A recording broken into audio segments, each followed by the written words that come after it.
Vamos, então, voltar para a nossa temática. Convido você a chegar no livro de Levítico. Quero louvar a Deus pela vida dos irmãos que aqui estão, louvar a Deus pela vida de alguns que estão voltando a congregar conosco, e também alguns que pela primeira vez estão aqui. Deus te abençoe e volte outras vezes. Estamos aqui para ser também igreja e família, para abençoar a sua vida também. Levítico capítulo 6 e capítulo 7. Nós vamos terminar essa sessão dos primeiros 7 capítulos do livro de Levítico, tratando do tema os sacrifícios, né? Então, nós vamos estar falando sobre esse tema ainda, fechando essa sessão dos sacrifícios. E hoje eu quero fazer uma aplicação geral, aproveitando a exposição desses 2 capítulos. Nós paramos no verso, do capítulo 6, nós paramos no verso 7. O verso 7 terminou, né, de mencionar o sacrifício pela culpa, que foi a última mensagem que eu trouxe aqui. A partir do verso 8, nós temos uma nova sessão aqui no texto. E ele vai voltar a tratar dos sacrifícios. Então, se você observar, novamente ele vai tocar no sacrifício holocausto, que foi tratado no capítulo 1, certo? Se você avançar mais um pouquinho, você vai ouvir uma outra menção da oferta de manjares, que nós vimos no capítulo 2. Nós temos aí informações que estão sendo suplementares ou complementares com respeito à consagração dos sacerdotes, que nós vamos ver no capítulo 8, 9 e 10. A oferta pelo pecado, verso 24, e entra então no capítulo 7, a oferta pela culpa, e finaliza com a oferta pacífica, ou ofertas pacíficas, no verso 11, capítulo 7, verso 11. Antes do capítulo acabar, nós temos aí, de modo bem claro, Deus proibindo comer gordura e comer sangue. E, finalmente, a porção do sacerdote nesses sacrifícios, terminando aí o capítulo 7. Então, nós vamos pensar nessa revisão geral, nesse quadro maior, e eu quero trazer à sua memória, à sua mente, o tema da adoração. Falar sobre o caminho para a adoração. Por quê? Porque o que nós estamos lendo, desde o capítulo 1 até agora, tem a ver com o tema adoração. Tem a ver com esse movimento que Deus anseia por parte de nós, seus redimidos, né? Aqueles que foram redimidos, libertos, nós fomos então salvos para adorar. Essa é a maior necessidade nossa, ter prazer, deleite em Deus. Deus está procurando adoradores. Jesus disse isso na conversa da leitura aqui em João 4. Ele está procurando adoradores que o adorem em espírito e em verdade. O homem, ele é incuravelmente religioso, adorador. Ele adora coisas, pessoas, objetos. Ele adora a si mesmo. E esse é o grande problema. As pessoas estão se afeiçoando e criando para si ídolos no seu coração, e estão vivendo em prol de coisas ou outras pessoas que não o Criador. Por isso o nosso problema, por isso as nossas lutas, por isso as nossas dores, por isso o nosso sofrimento. Nós deixamos Deus, deixamos de ter prazer nele, de ter deleite nele, de buscar amar acima de todas as coisas, amá-lo acima de todas as coisas, de obedecê-lo perfeitamente.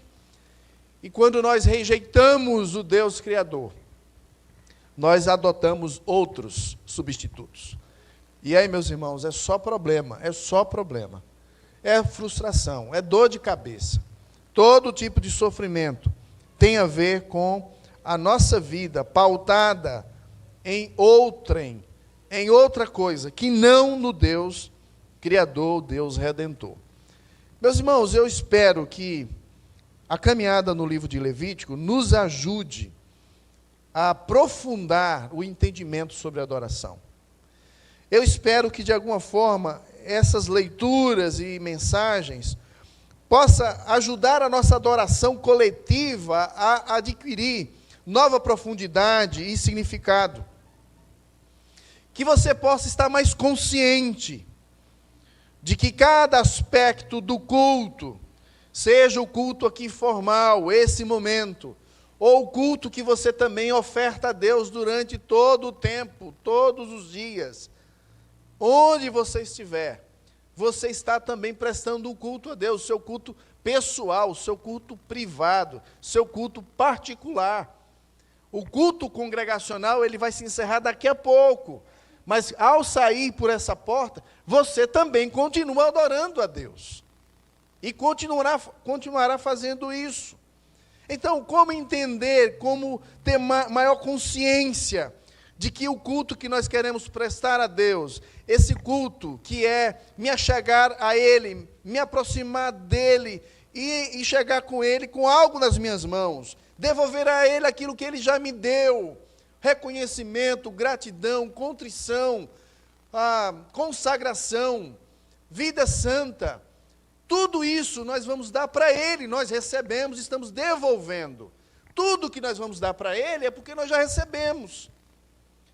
E nós vamos aprender alguns desses conceitos sobre adoração. Então, a música que aqui foi cantada, as orações que aqui já foram feitas, a pregação que está sendo agora realizada, as ofertas que também foram aqui alçadas, tudo isso, meus irmãos, tem um aspecto importante, profundo, quando nós oferecemos a Deus e estamos entregando a Ele. Isso é adoração. Talvez você fique pensando já, quantos cultos você já prestou de uma forma tão indiferente? Quantos cultos você já chegou aqui para oferecer a Deus de uma forma bem alienada, né? Bem distante, separado, desconectado dele ou dos outros que estão ao seu redor? Talvez você esteja aqui para assumir que muitos dos cultos que você tem prestado a Deus é muito superficial. E que talvez cultos que você chegou aqui para oferecer a Ele, para dizer, Senhor, estou aqui, eu quero estar mais perto de Ti, na verdade foi uma ofensa para Ele. Foi uma ofensa. Foi um ato pecaminoso. Porque você não se preparou, seu coração não está alinhado. Já faz muito tempo, talvez aí já 15 anos, que eu retirei da nossa casa, nós retiramos da nossa casa a televisão. Nós não temos televisão desde o seminário. E uma das coisas que me aborrecia bastante, como qualquer um que gosta de esporte, eu era muito dedicado ao meu time, né? E aquilo me consumia bastante minhas afeições. Então eu tinha que acompanhar amanhã, meio-dia, só dormia depois do último jornal para acompanhar todas as informações do time. E o que me incomodava bastante é que o domingo à noite, o domingo da adoração, ele estava comprometido. Sabe por quê? Porque a depender do desempenho do meu time, eu estaria alegre ou eu estaria muito triste. E eu sei que alguns aqui sabem do que eu estou falando. As suas afeições, muitas vezes, não estão de modo apropriado para agradar a Deus e prestar a Deus o louvor que lhe é devido, a gratidão que lhe é devida.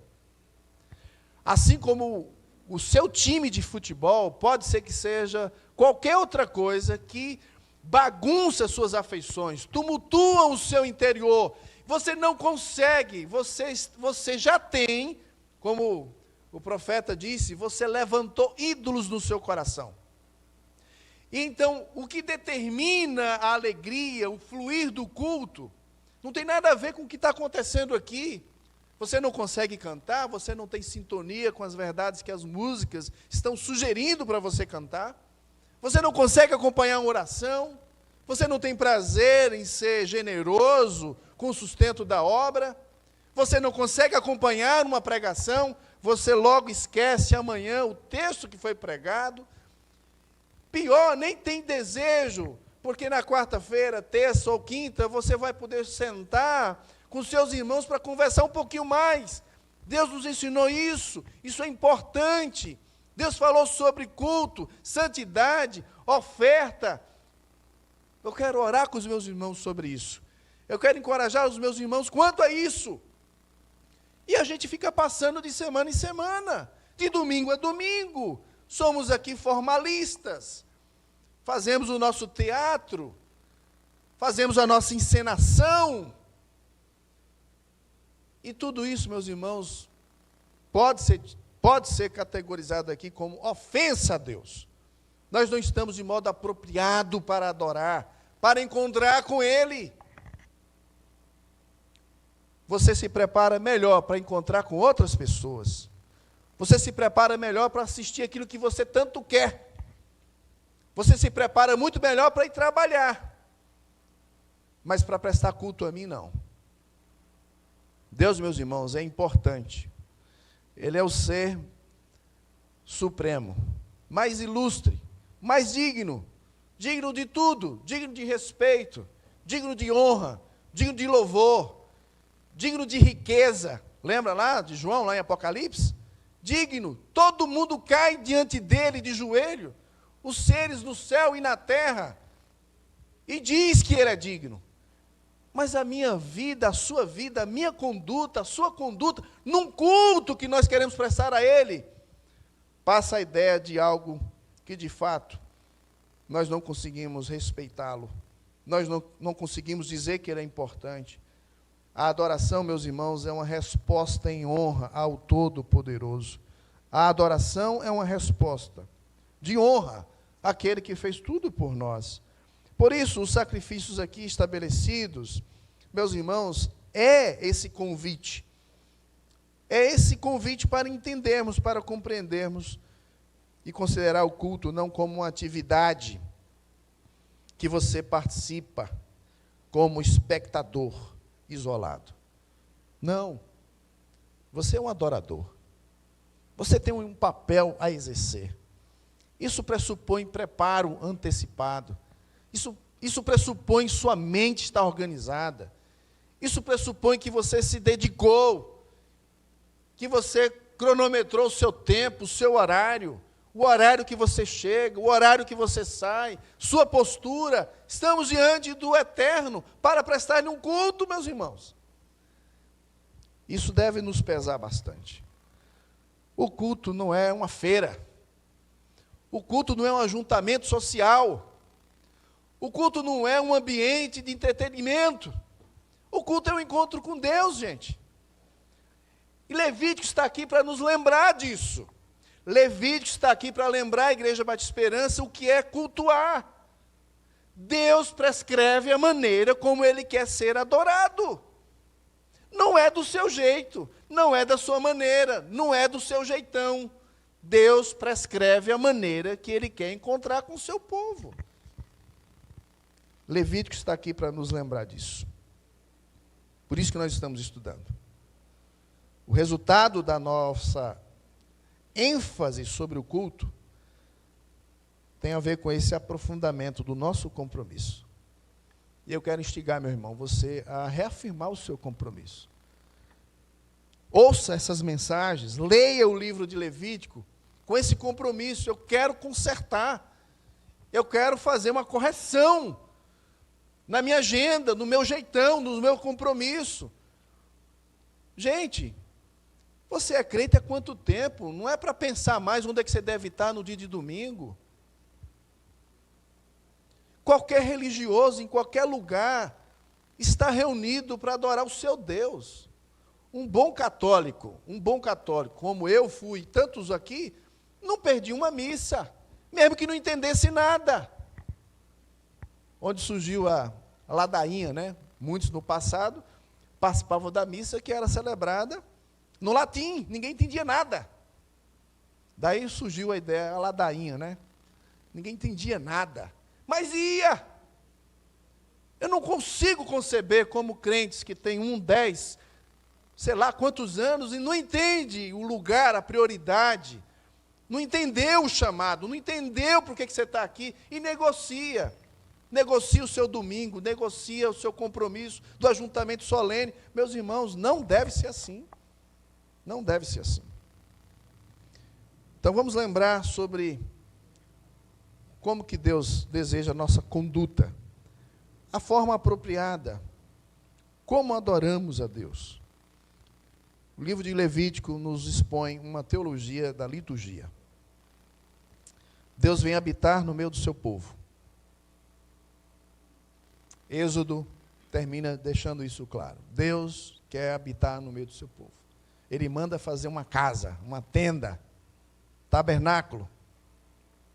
Ele quer habitar no meio do seu povo. Ele quer ter contato com o seu povo. Ele quer que o seu povo venha até ele todos os dias e sempre.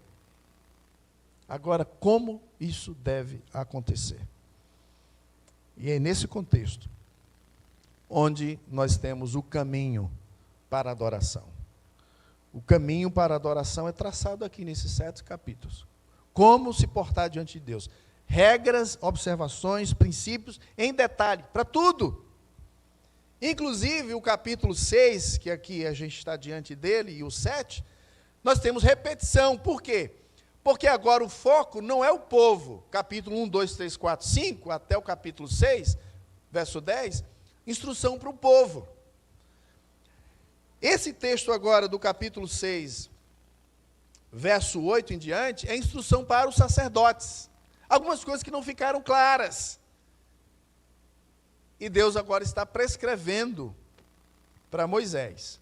Capítulo de 1 a 6, Moisés recebeu essas instruções aonde? Na tenda. Capítulo 1, verso 1. Esse texto aqui que termina no capítulo 7, o Senhor está onde? Olha o verso 38, 7:38.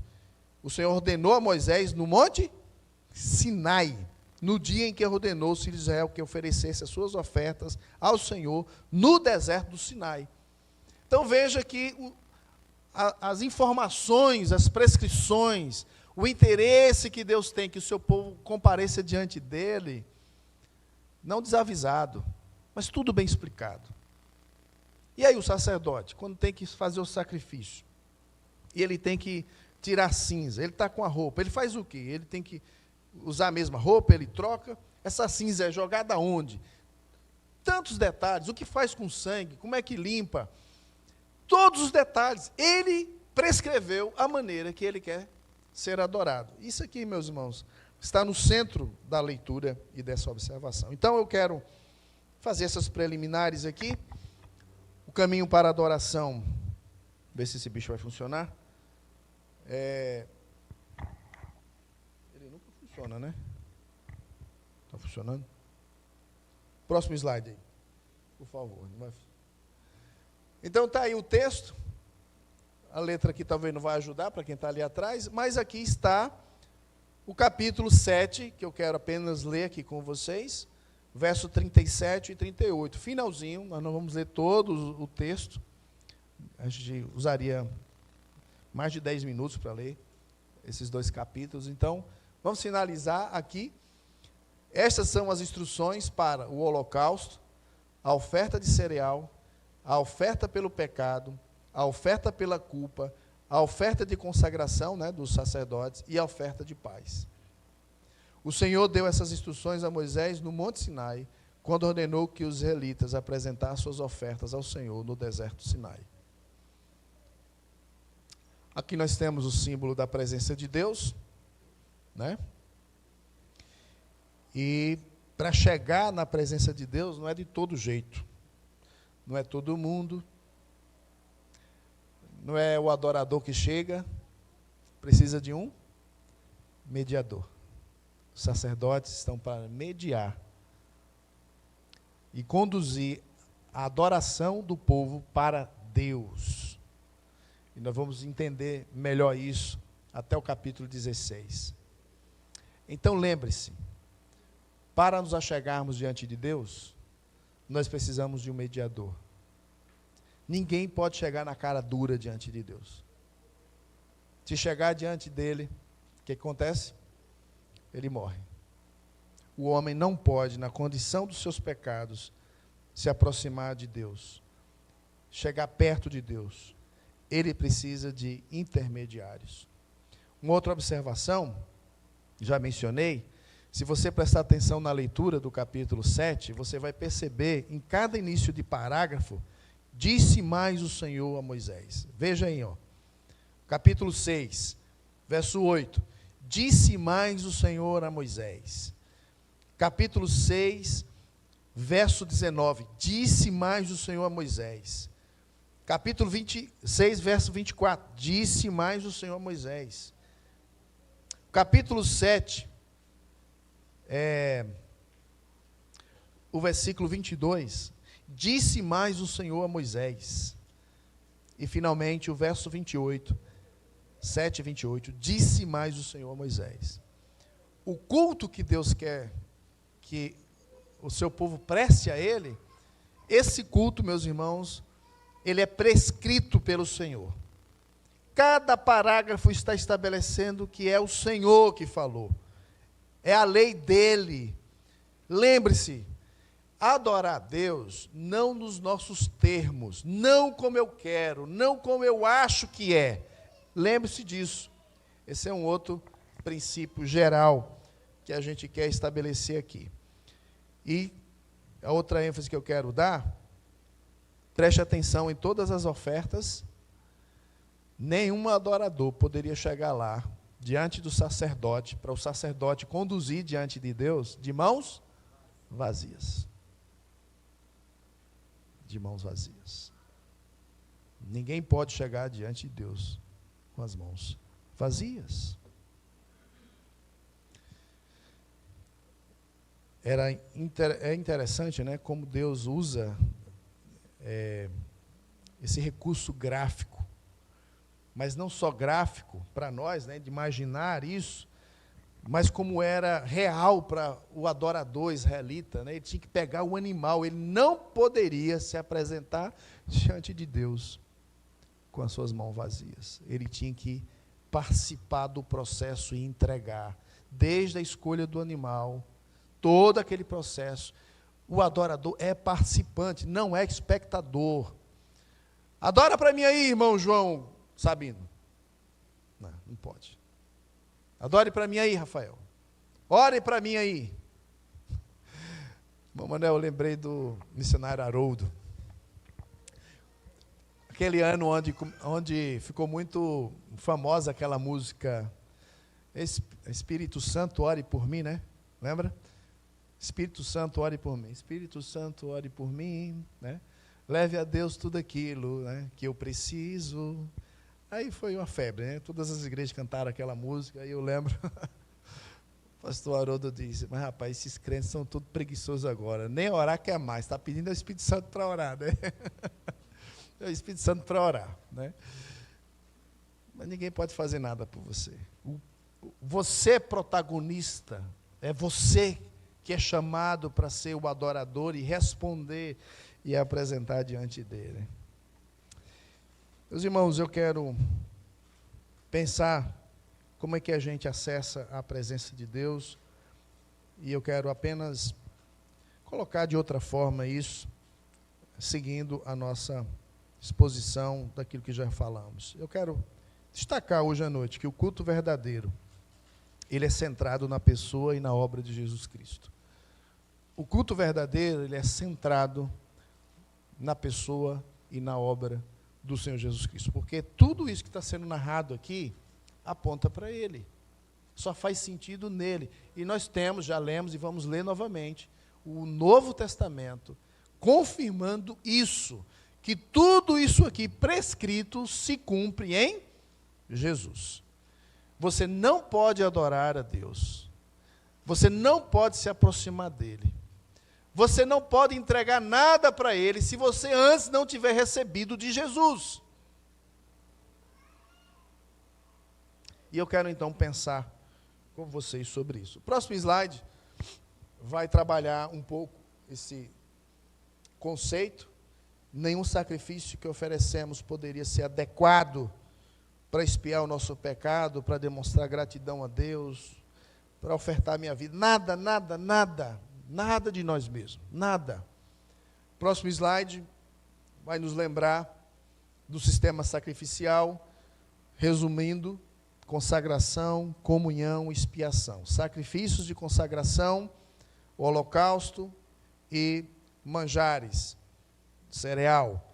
Sacrifício de comunhão, capítulo 3, nós temos aí a ênfase na paz, sacrifício pacífico, né, de comunhão, que você partilhava com os seus, com a sua família, compartilhava com o sacerdote a oferta que você está levando. E os dois últimos sacrifícios que estudamos, como lidar com o pecado e como lidar com a culpa. Tudo isso está centrado na pessoa de Jesus Cristo. O sacrifício, vida por vida, está envolvido nesse conceito da adoração. O conceito da adoração está centrado em Jesus Cristo. Nós adoramos a Deus, nos aproximamos de Deus por causa disso. O acesso é o próprio Deus que providencia para nós.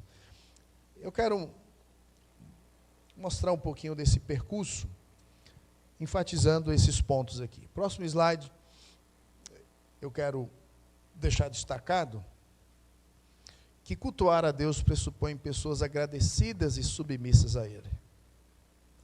Isso tem a ver com a ideia da oferta. Todas as 5 ofertas estão, de alguma forma, deixando claro que as pessoas estão agradecidas. Agradecidas pelo perdão recebido. Agradecidos pela dádiva, pela colheita, pelo plantio, aqui os primeiros frutos. Vem do Senhor, eu trabalho porque o Senhor me deu sabedoria. Eu trabalho porque o Senhor me deu saúde, está aqui, é do Senhor, é para o Senhor. Então, esse conceito de gratidão, submissão, está presente nessa relação de cultuar a Ele.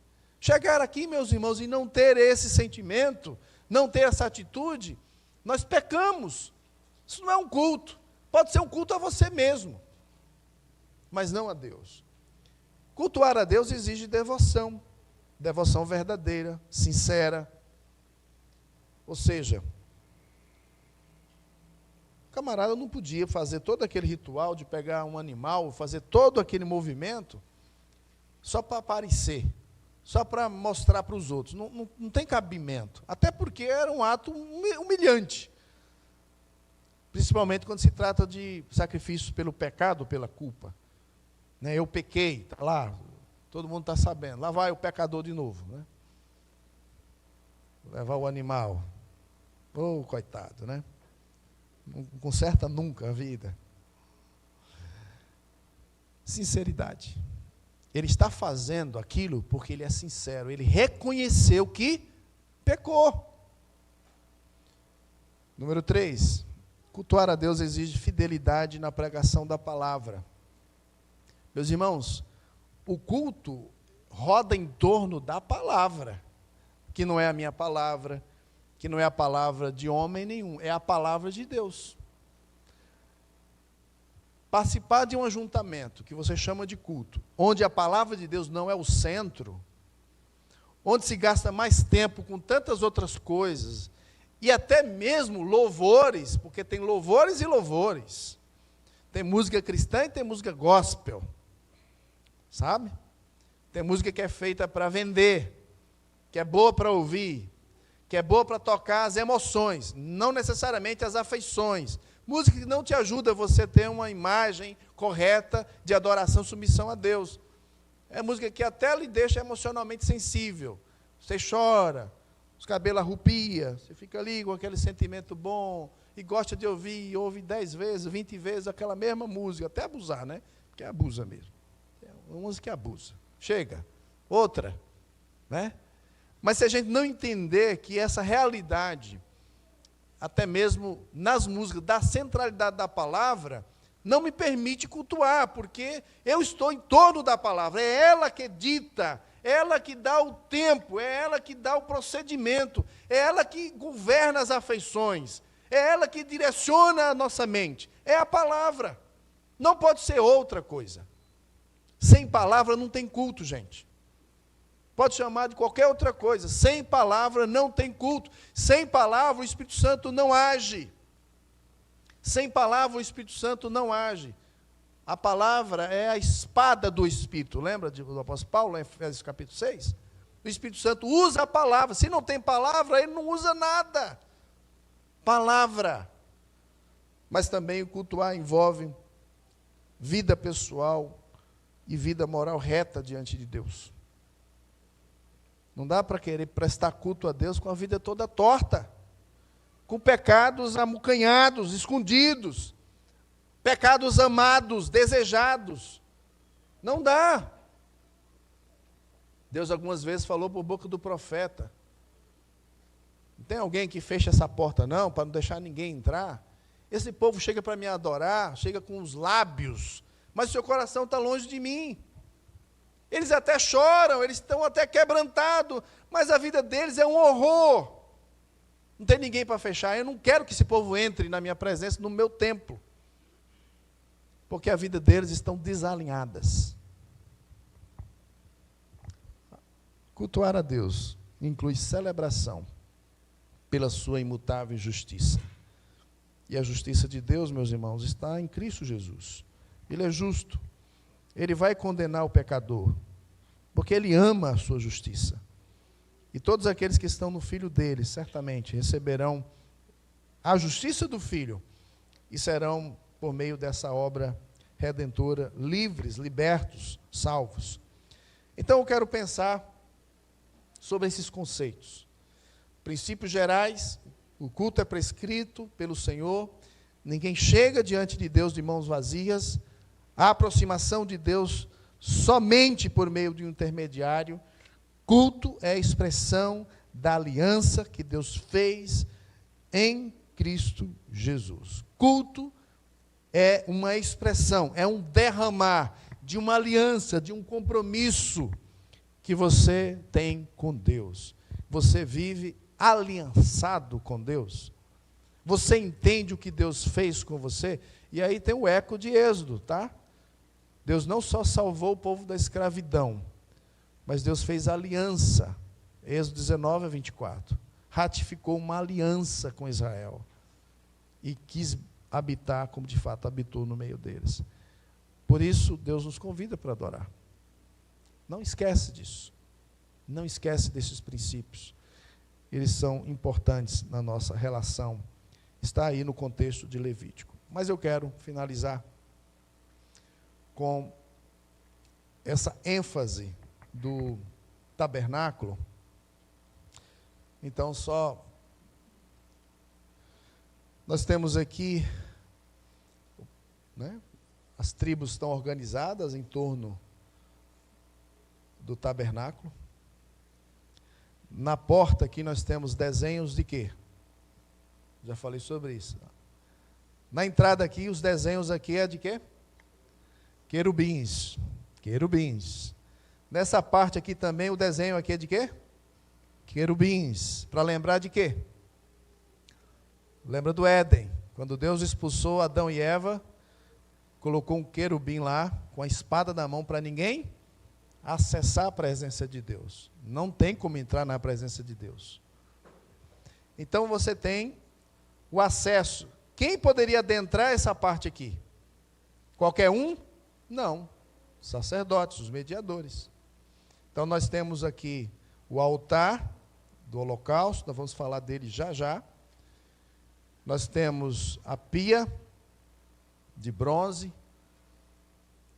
E aí então você tem o acesso ao santo lugar, onde você vai encontrar de um lado o candelabro, do outro os pães, né, os 12 pães, a mesa dos pães. E lá, antes de entrar no Santo dos Santos, na parte interior, você tem o que lá? O altar de incenso, né? E a cortina, novamente lá, a cortina com os querubins. E lá dentro, nós temos o quê? A Arca da Aliança, com o propiciatório. Em cima, a tampa do propiciatório da arca tem o que lá? O desenho de quê? Querubins.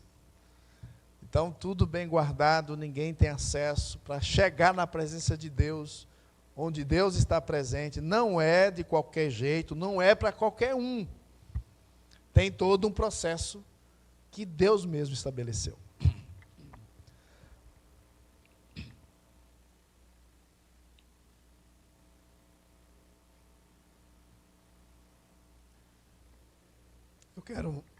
Eu quero convidar você para olhar uma informação importante no capítulo 6, verso 8. Eu quero ler até o verso 13, para enfatizar esse aspecto hoje à noite.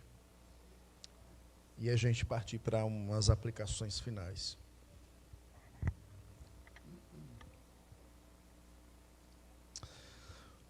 O culto verdadeiro é centrado na pessoa e obra de Jesus. E eu quero colocar aqui o caminho como Deus estabelece para que a gente adore a Deus da forma como Ele prescreve. Em primeiro lugar, nós temos aí a ordem dada a Arão e os seus filhos, verso 9, dizendo: esta é a lei do holocausto. O holocausto ficará na lareira do altar toda noite até pela manhã. E nela se manterá aceso o fogo do altar. O sacerdote vestirá sua túnica de linho e os calções de linho sobre a pele nua. E levantará cinza quando o fogo houver consumido o holocausto sobre o altar. E o porá junto a este. Depois, despirá suas vestes e o porá outras. E lavará a cinza para fora do arraial, a um lugar limpo. O fogo, pois, sempre arderá sobre o altar, não se apagará. Mas o sacerdote acenderá lenha nele cada manhã, e sobre ele porá em ordem o holocausto, e sobre ele queimará a gordura das ofertas pacíficas. O verso 13 termina dizendo que o fogo arderá continuamente sobre o altar. E a ordem é: não se apagará. O fogo do altar nunca deve ser apagado. Aproveita que você está olhando para a sua Bíblia, dá uma olhada no capítulo 9, verso 24. Nós vamos estudar quando tudo isso começar a acontecer. Está tudo pronto, o culto vai começar. Foi estabelecido os sacerdotes. Veja o verso 24, capítulo 9, verso 24. Depois que está tudo pronto para fazer o sacrifício, veja de onde é que vem o fogo. Verso 24. E eis que saindo fogo de diante do Senhor, consumiu o holocausto e a gordura sobre o altar. O que vendo o povo, jubilou e prostrou-se sobre o rosto. O que aconteceu aqui? Quem que tocou fogo aqui para esse fogo não parar e ele ficar aceso? E a ordem é: os sacerdotes deveriam oferecer os sacrifícios pela manhã e tarde, e mesmo durante a noite, o fogo não é para se apagar. O fogo aqui, meus irmãos, é sinal de quê? O fogo aqui é o sinal da presença de Deus. Presença de Deus. Não deixe o fogo se apagar. O fogo representa Deus no meio do seu povo. Isso não é novo. Lembra de Êxodo 3:2? A sarça não se consumia diante de Moisés. A presença de Deus está ali. Onde você está é terra santa. Cuidado, Moisés. Tira as sandálias. Fogo, presença de Deus. Lembra do fogo lá no Monte Sinai? Êxodo capítulo 19, o fogo em cima do Monte Sinai, presença de Deus. Mas existe também, meus irmãos, um lembrete para nós. Vai lá para Hebreus capítulo 12. Hebreus capítulo 12. Hebreus tem tudo a ver com o livro de Levítico, tá? Você deve ler e estudar Levítico à luz de Hebreus. Sempre a gente vai estar comentando também Hebreus aqui. Hebreus 12, verso 28. Hebreus 12, verso 28.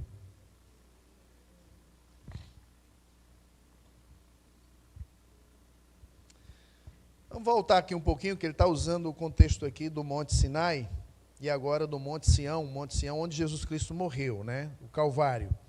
Verso 25. Tendo cuidado, não recuseis ao que fala, Pois se não escaparam aqueles que recusaram ouvir a quem divinamente os advertia sobre a terra, muito menos nós, os que nos desviamos daquele que dos céus nos adverte. Aquele cuja voz abalou então a terra, agora ele promete, dizendo: ainda uma vez por todas farei abalar não só a terra, mas também o céu. Ora, esta palavra, ainda uma vez por todas, significa a remoção dessas coisas abaladas, como tinham sido feitas, para que as coisas que não são abaladas permaneçam. Por isso, recebendo nós um reino inabalável, retenhamos a graça, pela qual sirvamos a Deus de modo agradável. Ó irmãos, preste atenção, não retenha a graça abundante que Deus já derramou sobre as nossas vidas em Cristo Jesus. Todos os dias, a presença de Deus todo o tempo conosco. Não desperdice a graça de Deus, a graça da sua presença. Cuidado! O escritor de Hebreus aqui está nos chamando, cuidado! Se lá no passado Deus não poupou, Deus não vai poupar também. Preste atenção, crente. Procure viver, servi-lo de modo agradável. Como? Com reverência e santo temor. Reverência e santo temor. O culto a Deus, a vida diante de Deus, de modo reverente e com temor. Por quê? Verso 29. Porque o que, irmãos? Porque o nosso Deus é fogo consumidor. Você está brincando? Deus é fogo consumidor ainda, irmãos. Deus mata pecador. Deus envia a sua justiça, entrega os homens aos seus desejos e seu desejo de coração perniciosos, corações perniciosos. Deus é amor, sim. Ele é bondoso, sim. Ele é fiel, sim. E a gente poderia aqui passar a noite dizendo vários títulos de Deus, várias características de Deus. Deus é tudo isso, mas também Ele é fogo consumidor. Já esteve perto de fogo? Já tentou apagar incêndio, como aconteceu agora em São Paulo? Você viu aquelas labaredas, viu aquela situação? Fogo que consome. Deus é comparado com esse fogo que consome. Ele é santo. Veja como você vive. Não esqueça, meus irmãos, da presença de Deus ao seu lado. Você depende dele. Você depende dele. A imagem do altar, do holocausto, traz a ideia de que a presença de Deus está conosco de modo ininterrupto. Para onde você for, para onde seus olhos forem, para onde as suas pernas, seus pés, suas mãos, para onde o seu corpo for, Deus está presente. Cuidado, Ele é fogo consumidor.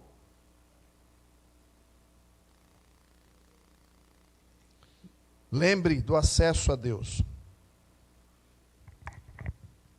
O acesso a Deus não era fácil, gente. Aí, cercado. Todo um ritual para poder entrar lá.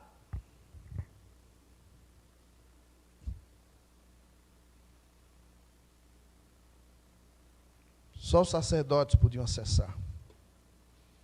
Os sacerdotes entravam, inclusive, com peitoral, com as 12 pedras, simbolizando as 12 tribos. A presença do povo diante de Deus. Era o sacerdote que levava. Está aqui o teu povo, olhando para o sacerdote, está aqui. Não brinque. O escritor está nos chamando a atenção. Eu estou aqui no meio de vocês. Eu estou ativo aqui no meio de vocês. Ei, não pensa que eu estou lá em outro lugar, não. Eu estou aqui, eu estou vendo tudo, viu? Estou acompanhando tudo. Meus irmãos, eu quero incentivar você a ler alguns livros e pensar sobre a codependência, o temor dos homens. Nós somos tentados a temer mais homens do que Deus. A gente olha para o lado, se ninguém está vendo, se ninguém está acompanhando, eu me sinto livre, à vontade, para pecar, para fazer o que eu não faria se pessoas estivessem vendo. Ei, a Bíblia está dizendo para você ter cuidado.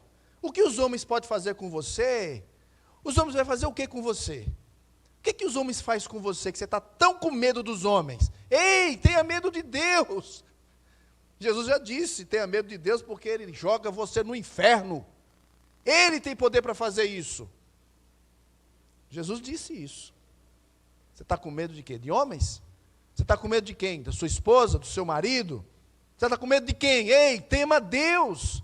Ele está presente o tempo todo. Ele está no nosso meio. Ele nos chamou para ser povo dele. Ele disse que queria ser e quer ser o nosso Deus. Nós fomos chamados a viver diante de um Deus, irmãos, que é fogo consumidor. A presença de Deus permanece, inclusive com implicações missionárias. Mateus 28, verso 18 em diante, o texto conhecido da grande comissão: fazer discípulos de todas as nações, batizando-os em nome do Pai, do Filho e do Espírito Santo, ensinando-vos a guardar todas as coisas. É guardar, viu? Não é ensinar a aprender todas as coisas, é guardar. É para ensinar os crentes a guardar. E eis que estou convosco todos os dias, até a consumação do século. A presença de Deus conosco, com implicações na nossa missão. Naquilo que nós vamos fazer aqui quarta-feira, se Deus permitir. Não fragmente a sua vida. Não saia por aí durante a semana fazendo tudo que você acha que tem que fazer, sem esquecer da sua missão, de que Deus está presente. Cuidado. A vida com Deus envolve a dimensão da sua presença constante, sendo apresentado como fogo consumidor. Fogo consumidor. Na sequência, voltando para Levítico capítulo 6, o caminho da adoração, meus irmãos, passa pela presença de Deus e o nosso temor diante dele, porque ele é fogo consumidor. Em segundo lugar, porque envolve um chamado para a santificação. Um chamado para a presença de Deus, dedicação total a ele, consagração a ele, mas um chamado à santidade. No capítulo 6, dos versos 14 até 18, o versículo 17, para ser mais objetivo aqui, vai falar que essa oferta ela é santíssima. Santíssima. É oferta pelo pecado, é oferta pela culpa, é oferta santíssima. Inclusive, tudo aquilo que for tocado, o sangue, se torna santo também, separado. Meus irmãos, implicações para que a gente possa aprender a viver e reivindicar diariamente aquilo que Cristo já fez por nós. Ele é a nossa santidade, Ele que nos santifica. Nós ainda somos o santo do pau oco, né? Como o pessoal gosta de brincar. Não há santidade em nós, não há perfeição em nós. A santidade, ela é por causa de Jesus, é Ele que nos santifica. Então precisamos diariamente, todo o tempo, reivindicar que nós temos da parte de Jesus a sua santidade. Ele nos separou para Ele, para o serviço a Ele, para a vida com Ele. Precisamos lembrar disso constantemente. Mas além da santificação, os versos 19 a 23 do mesmo capítulo, vai nos lembrar também da consagração, que envolve o nosso chamado a viver para Ele, em comunhão com Ele, em comunhão com os outros irmãos. Então nós temos a consagração dos sacerdotes, que aponta para nós, né, a realidade cumprida em Jesus e que nós somos os seus sacerdotes hoje. Você não precisa de um pastor para te colocar diante de Deus. O pastor não serve como sacerdote, tá? O pastor hoje não é sacerdote. O sacerdote, ele fazia o quê? Ele mediava a presença do pecador diante de Deus. O pastor não faz isso. O pastor não é para fazer isso. Ele não consegue fazer isso. O pastor não é sacerdote. O pastor tem outra função. Assim como o pastor, você que é crente em Cristo, você já é sacerdote. Como o pastor, todos somos sacerdotes. Todos nós temos acesso a Deus por meio de Jesus. Não precisa de outro homem. Ele é o mediador. Então você foi separado, meu querido, para oficiar diante de Deus. Você foi separado e chamado para servir a Ele. Você é dedicado a Ele. Foi separado, santo, separado para o serviço a Ele, consagrado a Ele. E levar pessoas para diante dEle, apresentando então Jesus Cristo. É a sua função, é a minha função. Somos servos, reino de sacerdotes, como Pedro já nos esclarece. E o texto então avança, a lei do pecado, nos lembrando então dessa santificação, nos lembrando dessa consagração, nos lembrando dessa vitória sobre o pecado. Capítulo 7 entra no tema da culpa, que já falamos na última pregação. Entra o tema aí das ofertas pacíficas, que é comunhão. E então eu celebro a paz que eu tenho com Deus e com os meus irmãos.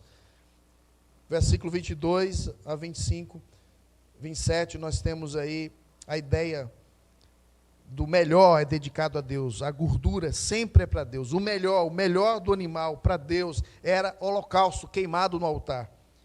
E o sangue, porque faz referência à vida, ele proíbe comer do sangue, porque faz uma referência à vida de Jesus, que está ali ilustrada por meio dos animais, que derrama a sua vida. O sangue, o poder do sangue, tem a ver com a vida que foi derramada no seu lugar. E aí termina então a porção dos sacerdotes, e ele finaliza que esse é o processo que Deus estabelece. Na presença de Deus, então, nós temos o chamado para dedicarmos tudo o que temos e somos a Ele, vivermos em santidade e sermos, então, colocados numa condição recorrente de compromisso, reafirmação de compromisso, de consagração e viver a comunhão perante Ele, livres do pecado. Como que nós adoramos a Deus? Nós adoramos a Deus assim. Os israelitas precisavam oferecer esses 5 tipos de sacrifício a fim de ter um relacionamento correto com Deus. Mas Jesus Cristo, tendo oferecido para sempre um único sacrifício, Hebreus capítulo 10, verso 12, Ele cuidou de uma vez por todas dos nossos pecados. Ele já providenciou o meio de adorarmos a Ele. Nós adoramos a Deus por meio de Jesus Cristo. O nosso culto, ele é centrado na pessoa e na obra de Jesus Cristo. Jesus é o nosso holocausto. E devemos, por causa dele, entregar nossa vida total, inteira a Ele. Jesus é a nossa oferta de manjares. Ele é o grão moído, o grão queimado, para que a gente possa ter pão da vida, sendo que devemos nos alimentar dele diariamente. Ele é o nosso pão. Jesus é o nosso sacrifício pacífico, tornando a vida um banquete de alegria, de paz, em vez de dolorosa fome. Jesus é o nosso sacrifício pelo pecado, nossa oferta pela culpa. Ele carregou nossos pecados em seu corpo e pagou todo o preço por nossas transgressões. 1 Pedro capítulo 1, verso 18 a 19. Nós adoramos a Deus por causa de Jesus. Sem Ele, nada seria possível. Nada seria possível. Então eu quero terminar deixando alguns conselhos finais e aplicações. Convidar o pessoal do louvor para já chegar. Eu quero terminar com 2 slides, deixando de modo bem objetivo. Busque viver na presença de Deus.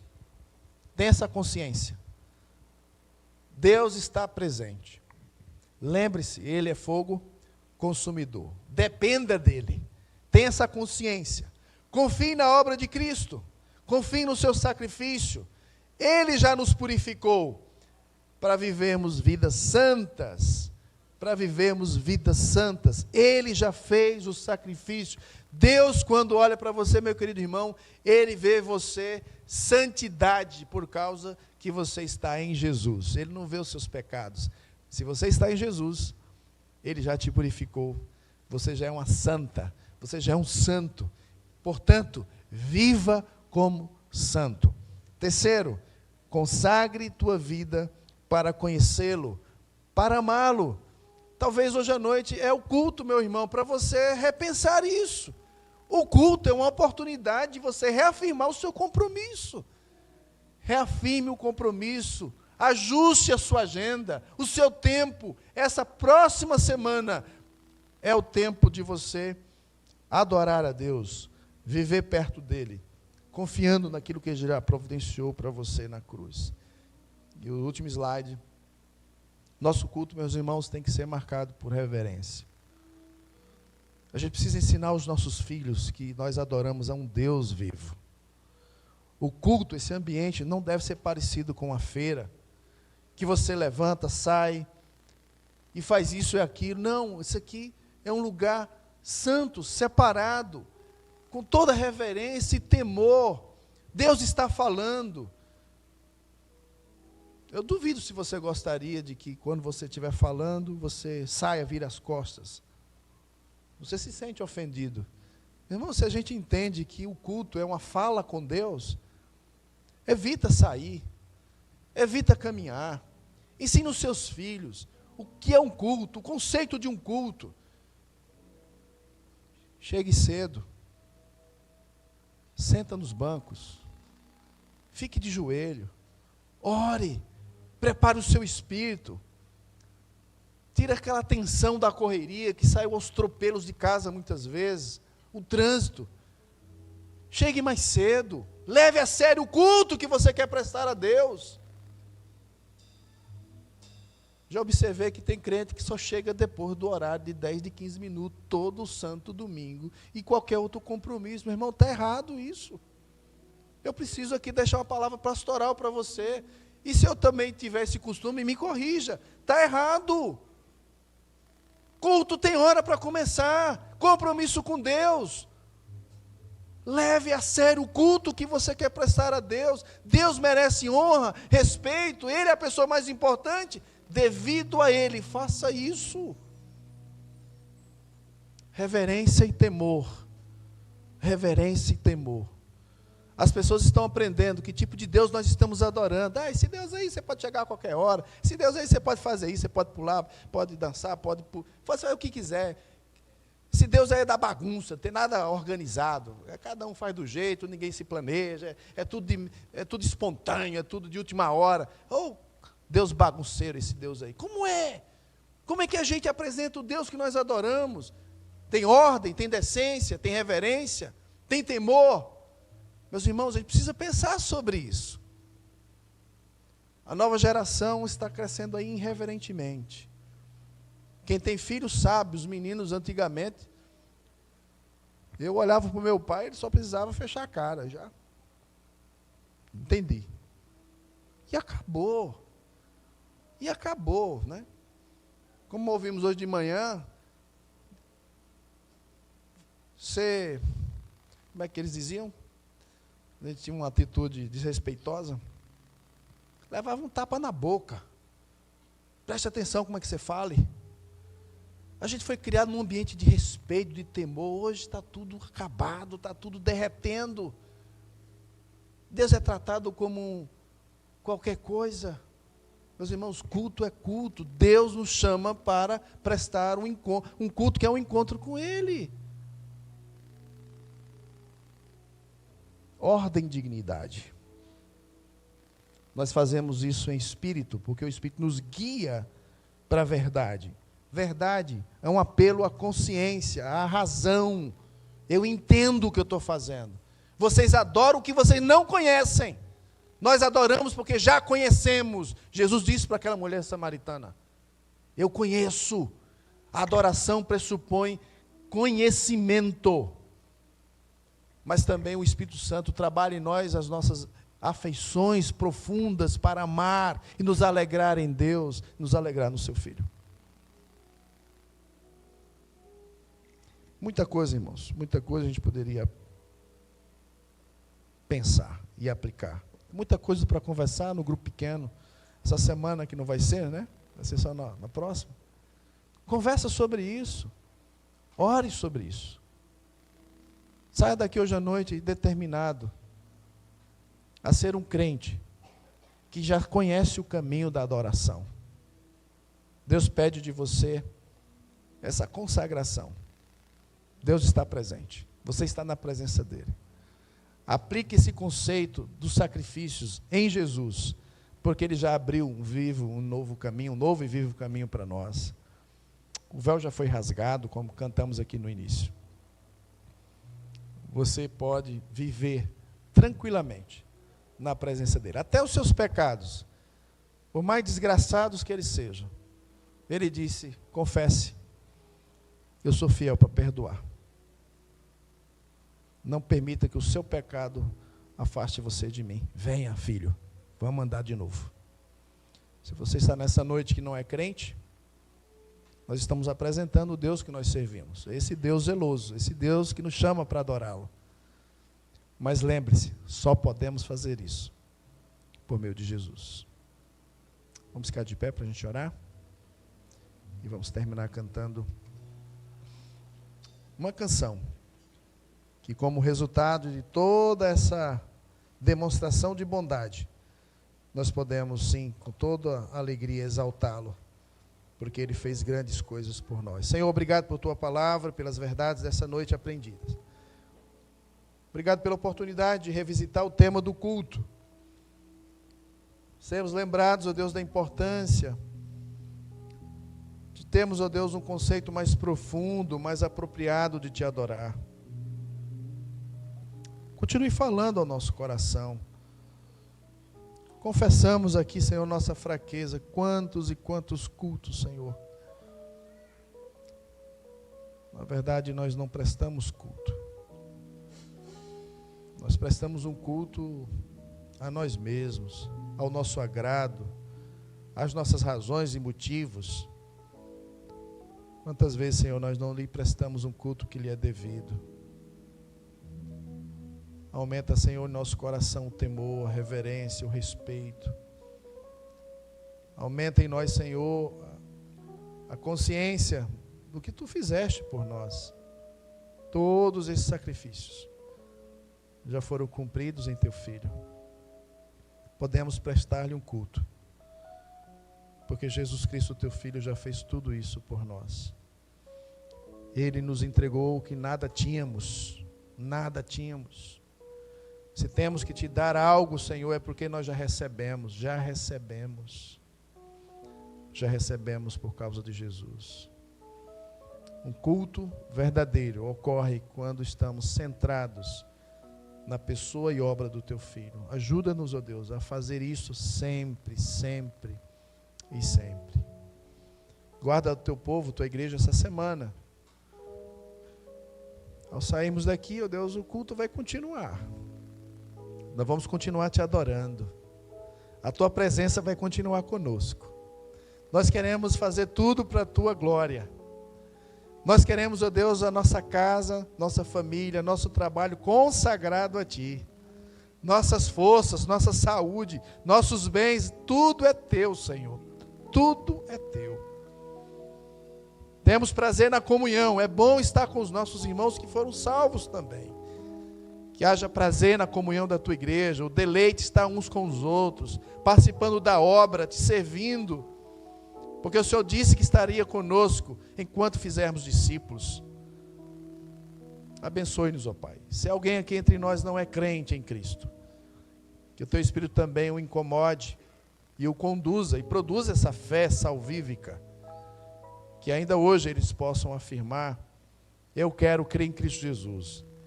Para ter proximidade com Deus, eu preciso de Cristo. Meu pecado me afastou, eu preciso de Cristo. E posso ainda hoje correr para o Teu Filho Jesus. Recebe toda a glória, Senhor. Tem misericórdia de nós. E nos ensina a prestar um culto que lhe é devido. Em Jesus, nos ajude a Te amar. Nos ajude a Te temer. Te reverenciar. Em Jesus, nos ajude a viver em santidade. Nós te pedimos isso. No nome dEle, Jesus. Amém.